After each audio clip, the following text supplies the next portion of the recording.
ാണ്. ആർക്കൊക്കെ പരിക്ക് പറ്റിയെന്നറിയാൻ, ആരൊക്കെ ഷഹീദായെന്നറിയാൻ. ഉഹദ് രണാങ്കണത്തിലൂടെ ഇങ്ങനെ നടക്കുമ്പോഴാണ് ഒരു സ്വഹാബി വിളിക്കുന്നു, യാ റസൂലല്ലാഹ് റഅസി അലാ റിജ്ലീക്. തങ്ങളെ, അവിടുത്തെ കാൽപാദത്തിന്റെ മേലെ ഞാൻ എന്റെ ശിരസ്സൊന്ന് വെച്ചോട്ടെ തങ്ങളെ, ഞാൻ എന്റെ തല അവിടുത്തെ കാൽപാദത്തിന്റെ മേലെ ഒന്ന് വെച്ചോട്ടെ തങ്ങളെ. രണാങ്കണത്തിൽ മരണത്തോട് മല്ലടിച്ച് കിടക്കുകയാണ്, ശരീരം വലിച്ചഴയ്ക്കുകയാണ്. നബി സല്ലല്ലാഹു അലൈഹി വസല്ലം തങ്ങളുടെ അടുക്കൽ വന്നുകൊണ്ട് അതാ ഹബീബായ തങ്ങൾ അടുത്തു ചെന്നപ്പോൾ പറഞ്ഞു, തങ്ങളെ റഅസി അലാ റിജ്ലൈക്, അതാ എന്റെ തല തങ്ങളുടെ പാദത്തിന്റെ മേലെ വെച്ചോട്ടെ നബിയേ. ഉടനെ നബി സല്ലല്ലാഹു അലൈഹി വസല്ലം തങ്ങളുടെ കാൽപാദം ഒന്നുയരുകയാണ്. സ്വഹാബി തല വലിച്ച കാൽപാദത്തിന്റെ മേലെ വെക്കുകയാണ്. ഫഫാറഖത് ദുനിയാ, അപ്പോൾ തന്നെ ലോകത്തോട് വിട പറഞ്ഞു പോയി. എന്തൊരു ഭാഗ്യമാണ്! നബി സല്ലല്ലാഹു അലൈഹി വസല്ലം തങ്ങളുടെ കാല് ആകാശമണ്ഡലങ്ങൾ മുഴുവനും കഴിഞ്ഞ്, ബഹറുൻ നൂർ കഴിഞ്ഞ് സിദ്റത്തുൽ മുൻതഹയിലേക്ക് ചെല്ലുമ്പോഴും ചെരുപ്പൂരൂന്ന് പറയപ്പെടാത്ത നേതാവിന്റെ കാലാണ്. നബി സല്ലല്ലാഹു അലൈഹി വസല്ലം തങ്ങളുടെ മേറാജ് അല്ലാഹുവിലേക്കാണെങ്കിൽ നമ്മുടെ മേറാജ് നബി തങ്ങളുടെ കാൽപാദത്തിന്റെ കീഴിലേക്കാണ്. അവിടുത്തെ ചെരുപ്പ് ലോകത്തുള്ള ഭരണാധികാരികളുടെ കിരീടത്തെക്കാൾ മൂല്യമുള്ളതാണ്. ഒരു ഭരണാധികാരിയുടെയും കിരീടത്തിന്റെ രൂപം വരച്ചാലും സ്നേഹിക്കുന്നില്ല, അതിനെ ഇഷ്ടം വെച്ചിവിടെ ആരും കഥ പറയുന്നില്ല. നബി സല്ലല്ലാഹു അലൈഹി വസല്ലം തങ്ങളുടെ ചെരുപ്പ് കിട്ടിയതിനാൽ ഇബ്നു മസ്ഊദ് തങ്ങൾ രക്ഷപ്പെട്ടു പോയി. ഹാമിലുന ഇലൈ റസൂലില്ലാഹ്. അപ്പോഴാണ് യൂസുഫ് നബ്ഹാനി തങ്ങൾ പറഞ്ഞത്, എനിക്ക് നബി സല്ലല്ലാഹു അലൈഹി വസല്ലം തങ്ങളുടെ കാല് മുത്താൻ കഴിഞ്ഞില്ല, ആ കാലിലൊട്ടിക്കിടന്ന ചെരുപ്പ് മുത്താൻ കിട്ടിയില്ല. അവിടുത്തെ ചെരുപ്പിന്റെ രൂപം ഞാനൊന്ന് വരച്ചപ്പോൾ ലമ്മാ റഅയ്തു മിസാല നഅലിൽ മുസ്തഫാ, നബി സല്ലല്ലാഹു അലൈഹി വസല്ലം തങ്ങളുടെ ചെരുപ്പിന്റെ രൂപം അത് കണ്ടപ്പോൾ എനിക്ക് വലിയ ആനന്ദമായി. എന്നിട്ട് മഹാനായ യൂസുഫ് നബ്ഹാനി മക്കയിലെ വലിയ മുഹദ്ദിസായിരുന്നു. മഹാനവറുകൾ പറയുകയാണ്, Saeed bin Masood B ഖിദ്മത്തി നഅലിഹി وأنا السعيد بخدمتي لمثالها. Ibnu Masood തങ്ങൾ ചെരുപ്പ് കൊണ്ട് രക്ഷപ്പെട്ടു, എനിക്ക് ആ ചെരുപ്പും കിട്ടിയില്ല. അതിന്റെ രൂപത്തെ ഞാൻ സ്നേഹിച്ചു എന്ന കാരണത്താൽ ഞാൻ ജയിക്കുമെന്ന് ഞാൻ പ്രതീക്ഷിക്കുകയാണ്. ഇത് കഴിഞ്ഞ് കുറെ നാള് കഴിഞ്ഞപ്പോഴാണ് സഅദത്തുദ്ദാറൈനിയുടെ 427-ാമത്തെ പേജിൽ കാണാം, ബഹുമാനപ്പെട്ട യൂസുഫ് നബ്ഹാനി തങ്ങൾ നബി സല്ലല്ലാഹു അലൈഹി വസല്ലം തങ്ങളെ കാണുകയാണ്. അപ്പോൾ അവിടുത്തെ കീശയിൽ 2 പേന കാണുന്നുണ്ട്, ഒന്ന് മഷിയുള്ളതാണ്, ഒന്ന് തീർന്നതാണ്. ചോദിച്ചു, തങ്ങളെ അതിൽ നിന്നൊരു പേന എനിക്ക് തരുമോ, എന്റെ കഫൻ പുടവയിൽ വെക്കാനാണ്. ഉടനെ അവിടുന്ന് പറഞ്ഞു, ഹാദാ ലി ശൈഖ് സഈദ്, ഇത് ശൈഖ് സഈദിനുള്ള പേനയാണ്, ഇത് ശൈഖ് സഈദിനുള്ള പേനയാണ്. അപ്പോൾ ആരാണ് ഈ ശൈഖ് സഈദ് എന്നറിയാതെ ഗുരുവര്യർ ഇമാം യൂസുഫ് നബ്ഹാനി തങ്ങൾ അവിടുത്തെ ഉസ്താദുമാരോട് ചോദിച്ചു, ഇതിന്റെ വ്യാഖ്യാനം എന്താണ്? അപ്പോൾ അവിടുന്ന് പറഞ്ഞു, നിങ്ങളല്ലേ പാടിയത്, വഅന സഈദു ബിഖിദ്മതി മിസാലിഹാ. നബി സല്ലല്ലാഹു അലൈഹി വസല്ലം തങ്ങളുടെ ചെരുപ്പിന്റെ രൂപമെടുത്തിട്ട് ഞാൻ സഈദായി, ഞാൻ ജയിച്ചവനായി എന്ന് പാടിയില്ലേ? നിങ്ങൾ തന്നെയാണ് ശൈഖ് സഈദ്. നബി സല്ലല്ലാഹു അലൈഹി വസല്ലം തങ്ങളുടെ ചെരുപ്പിന്റെ ബറക്കത്തെടുത്ത മഹാന്മാർ. അനസ് ബിൻ മാലിക് തങ്ങളെ അറിയില്ലേ? 10 കൊല്ലത്തിലേറെ സേവനം ചെയ്ത അനസ് ബിൻ മാലിക് തങ്ങൾ, നബി തങ്ങൾ കൊടുത്ത ചെറിയൊരു വടിയുണ്ട് കയ്യിൽ, അത് ചാരത്ത് വെക്കണമെന്ന് പറഞ്ഞ് അവിടുത്തെ ശരീരത്തിൽ നിന്ന് കിട്ടിയ ചെറിയൊരു വിശുദ്ധ കേശമുണ്ട്, അത് നാവിന്റെ അടിയിൽ വെക്കണമെന്ന് പറഞ്ഞ് ഇമാം ബുഖാരി ഉദ്ധരിച്ചില്ലേ? ബഹുമാനപ്പെട്ട അനസ് ബിൻ മാലിക് തങ്ങൾ ഖബറടക്കപ്പെടുന്ന സമയത്ത് റസൂലുള്ളാഹി സ്വല്ലല്ലാഹു അലൈഹി വസല്ലമ തഹത ലിസാനിഹി എന്ന് ഇമാം ബുഖാരി തങ്ങൾ എഴുതി വെച്ച് പഠിപ്പിച്ചു തന്നില്ലേ?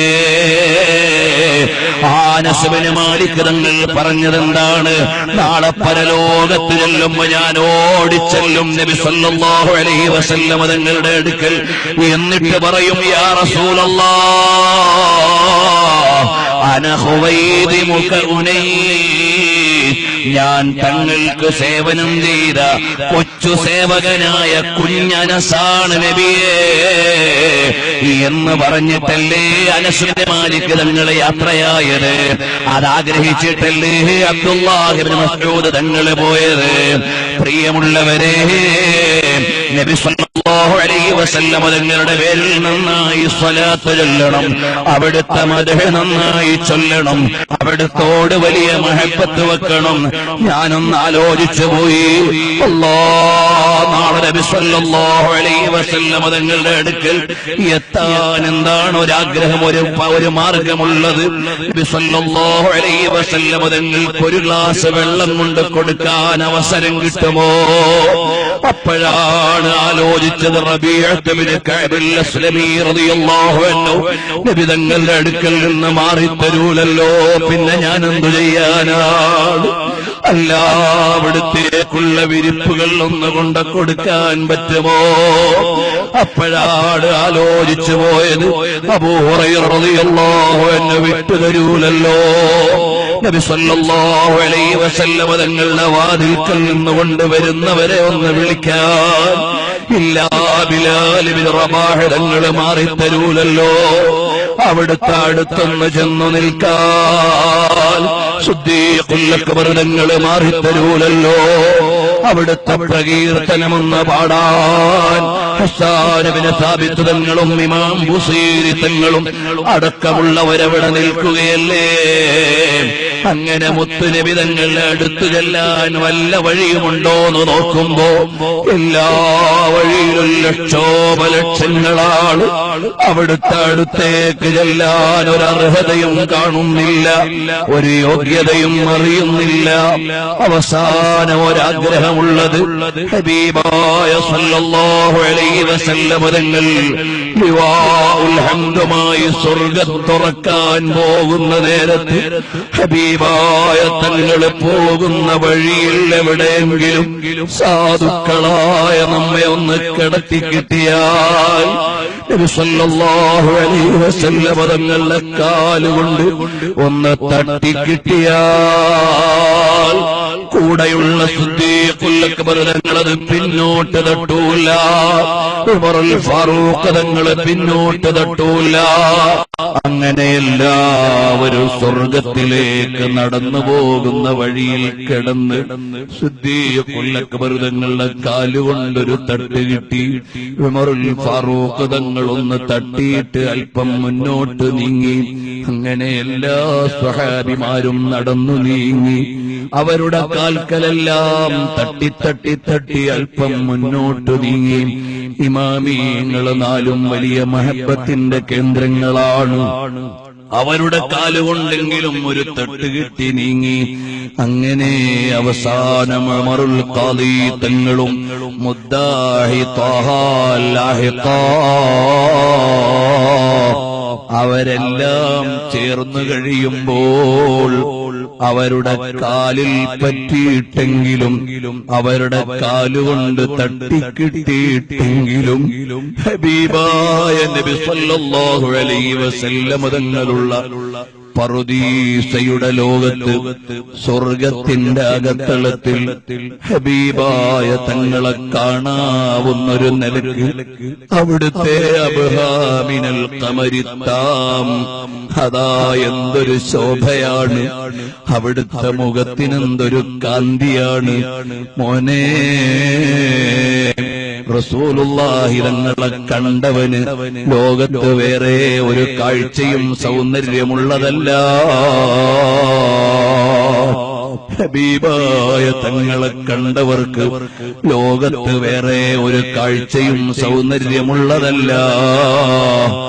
അല്ലാഹ് ആ നിലക്ക് കാമിലായ ഒരു കാഴ്ച ഹബീബിലേക്ക് ഞങ്ങൾക്ക് ഒരുപാട് തവണ കനവിലും നിനവിലും ഹില്ലിലും ഹറമിലും ഞങ്ങൾക്കൊന്നു നൽകണം അല്ലാഹ്. ഞങ്ങൾ മൗലിദോദാൻ ഇറങ്ങിയത്, ബുറുദയുടെ പ്രചരണം നടത്തിയത്, അതിന്റെ വേദികളിൽ ഞങ്ങൾ ഓടിച്ചെന്നത് ഹബീബിനെ ഇഷ്ടം വെച്ചിട്ടാണ്. ഞങ്ങൾക്ക് എങ്ങനെ സ്നേഹിക്കണമെന്നറിയില്ലെങ്കിലും സ്നേഹിക്കണമെന്നൊരാഗ്രഹം ഞങ്ങൾക്കുള്ളത് കൊണ്ടാണ്. അതുകൊണ്ട് ഇമാം ബുസീരി തങ്ങളുടെ ബറക്കത്ത് കൊണ്ട്, ഇമാമീങ്ങളുടെ ബറക്കത്ത് കൊണ്ട് ഞങ്ങളുടെ ഖൽബ് ഹബീബിലേക്കൊന്ന് ചേർത്ത് ഒരു തവണയെങ്കിലും അല്ല ഒരുപാട് തവണ ഹബീബിലേക്ക് ഞങ്ങൾക്ക് ഒരു നുറിയത്ത് നൽകണേ അല്ലാഹ്. അവിടുന്ന് ഇനായത്തിന്റെ ഒരു നളറൊരു നോട്ടം ഞങ്ങളിലേക്ക് നീ നൽകണേ അല്ലാഹ്. ഒരുപാട് ചെറുപ്പക്കാര് സ്വലാത്ത് ചൊല്ലുന്നവരുണ്ടാകും. നബി സല്ലല്ലാഹു അലൈഹി വസല്ലം തങ്ങളുടെ ഹുബ്ബ് പറഞ്ഞ ഈ മജ്ലിസിൽ ഏതെങ്കിലും യുവാക്കളുടെ ഖൽബിൽ അന്യപെണ്ണിനോട് അവിഹിതമായ സ്നേഹമുണ്ടെങ്കിൽ മുത്തുനബി സല്ലല്ലാഹു അലൈഹി വസല്ലം തങ്ങളുടെ സ്നേഹം അതിനെ തോൽപ്പിച്ച് ആ യുവാക്കളുടെ മനസ്സിൽ മുത്തുനബി തങ്ങളോടുള്ള ഹുബ്ബ് നിറച്ച് അവരെയും ഞങ്ങളെയും നീ ഹിദായത്തിലാക്കണേ അല്ലാഹ്. ഈ മജ്ലിസ് കേൾക്കുന്ന ഏതെങ്കിലും സഹോദരിമാരുടെ ഖൽബിൽ അന്യപുരുഷന്മാരോട് ഹുബ്ബ് വന്നിട്ടുണ്ടെങ്കിൽ ഈ ശുദ്ധമായ മഹബ്ബത്തിന്റെ നൂറുകൊണ്ട് അൻവാറുകൊണ്ട് അവരുടെ ഖൽബിൽ നിന്ന് അന്യപുരുഷന്മാരോടുള്ള ഹുബ്ബ് നീക്കിയിട്ട് ഹബീബിലേക്കുള്ള താഹിറായ ഹുബ്ബ് നീ നൽകണേ അല്ലാഹ്. ഇത് അൻവാറുകൾ പെയ്യുന്ന മജ്ലിസാക്കണേ അല്ലാഹ്. ഇത് നാളെ പരലോകത്ത് ചെല്ലുമ്പോ മുത്തുനബി സല്ലല്ലാഹു അലൈഹി വസല്ലം തങ്ങളുടെ ചാരത്തു ചേരാൻ ഒരു കാരണമാക്കണേ അല്ലാഹ്. പ്രിയമുള്ളവരെ, ലക്ഷക്കണക്കിന് ആളുകൾ മദീനത്തിപ്പോ സലാം പറയുകയാണ്. ഹജ്ജിന്റെ വേളയാണ്. ആരെത്ര എതിർത്താലും മദീനത്ത് ആളൊഴിഞ്ഞിട്ടില്ല. ഇപ്പോഴിങ്ങനെ ലക്ഷങ്ങൾ വരുന്ന സമയമാണ്. ഈ മജ്ലിസിൽ നിൽക്കുന്നതിന്റെ ബറക്കത്ത് കൊണ്ട് പോയവർക്ക് ഇനിയും, പോകാത്തവർക്ക് വേഗം അവിടുത്തെ മുവാജഹത്തിൽ പോയി സലാം പറയാൻ തൗഫീഖ് നൽകണേ അല്ലാഹ്. തൗഫീഖ് നൽകണേ അല്ലാഹ്. എല്ലാ ദിക്കിൽ നിന്നും ജനങ്ങൾ വന്ന് മുത്തുനബി തങ്ങൾക്ക് സലാം പറയുന്നുണ്ട്. ആ സമയത്ത് ഞങ്ങൾക്കും ആ കൂട്ടത്തിലൊന്ന് ചേർന്ന് ഹബീബിലേക്ക് സലാം പറയാൻ, ഒരുപാട് തവണ ചെല്ലാൻ, അവസാനമെങ്കിലും അവിടെ ചെന്ന് സലാം പറയുന്ന നേരത്ത് മടക്കുന്നതൊന്ന് കേൾക്കാൻ അവസരം നൽകണേ അല്ലാഹ്. പ്രിയമുള്ളവരെ, ഈ മജ്ലിസിൽ നിന്ന് ഒരല്പസമയം മുത്തുനബി തങ്ങളുടെ പേരിൽ സ്വലാത്ത് ചൊല്ലണം, ഹബീബിലേക്ക് ഖൽബ് തിരിച്ചു വെക്കണം.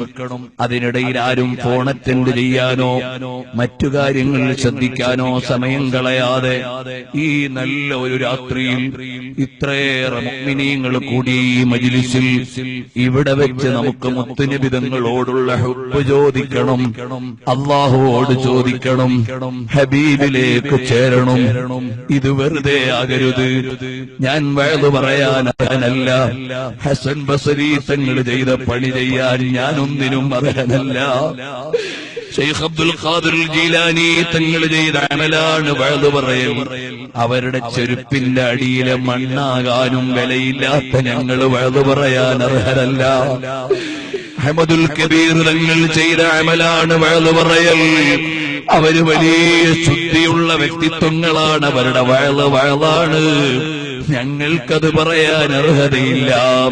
ബഹുമാനപ്പെട്ട അഹ്മദുൽ കബീർ തങ്ങളുടെ വഅദ് കൊണ്ട്, ബഹുമാനപ്പെട്ട ഇമാം സാലിഹുൽ മുർരി തങ്ങളുടെ വഅദ് കൊണ്ട്, ബഹുമാനപ്പെട്ട ഇമാം മുഹയ്യിദ്ദീൻ അബ്ദുൽ ഖാദിർ ജീലാനി തങ്ങളുടെ വഅദ് കൊണ്ട്, ഹസനുൽ ബസരി തങ്ങളുടെ വഅദ് കൊണ്ട് എത്ര ആളുകളാണ് നന്നായി പോയത്, ഹിദായത്ത് കിട്ടിപ്പോയത്. ഞങ്ങളതൊന്നും പറയാൻ അർഹരല്ല. ആ ഇമാമിങ്ങളുടെ പേര് പറഞ്ഞ കാരണത്താൽ ഈ മജ്ലിസ് ഹിദായത്തിന്റെ മജ്ലിസാക്കണേ അല്ലാഹ്. ഈ മജ്ലിസ് കൊണ്ട് ഞങ്ങളിൽ നന്മയിലേക്കുള്ള വെളിച്ചം നൽകണേ അല്ലാഹ്.